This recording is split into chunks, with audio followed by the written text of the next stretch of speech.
तीन मछलियों की कहानी। एक समय की बात है, एक घने जंगल के अंदर बड़ा सा तालाब था। उस तालाब में बहुत सारी मछलियाँ रहती थीं, जिनमें से तीन मछलियाँ एक दूसरे की पक्की दोस्त थीं।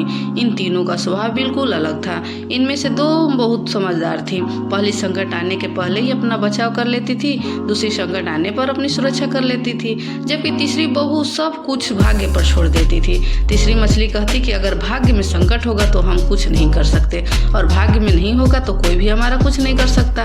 दिन रात गुजर रहे थे। एक मछुआरे ने उस तालाब को देखा। उसने देखा कि तालाब मछलियों से भरा पड़ा है। उसने तुरंत अपने बाकी साथियों को इस बारे में बताया। मछुआरे और उसके साथियों ने अगली सुबह यहाँ आने और उन मछलियों को पकड़ने का फैसला किया।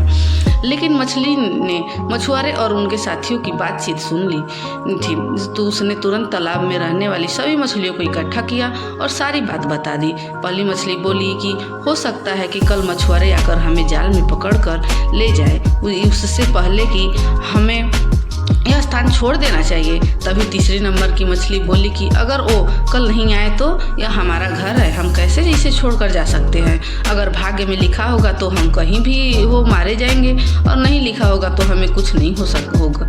कुछ मछलियों ने तीसरे नंबर की मछली की बात मान ली और वहीं रुक गई। अन्य दो मछली तीसरी मछली को समझाने में असमर्थ थी, इसलिए उन्होंने बाकी मछलियों के साथ तालाब छोड़ दिया। अगले दिन मछुआरे और उसके साथियों ने अपना जाल डाला। जो मछलियां रह गई थी वे सभी पकड़ी गई। जो मछलियां भाग गई थी उन सभी की जान बच गई, और जो तालाब में रुक गई थी वे सभी मछुआरों के द्वारा पकड़ ली गई।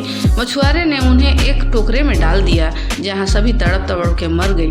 कहानी से सीख मिलती है कि हमें भाग्य के भरोसे कभी नहीं रहना चाहिए। संकट आने से पहले उसे दूर करने का उपाय सोचकर रखना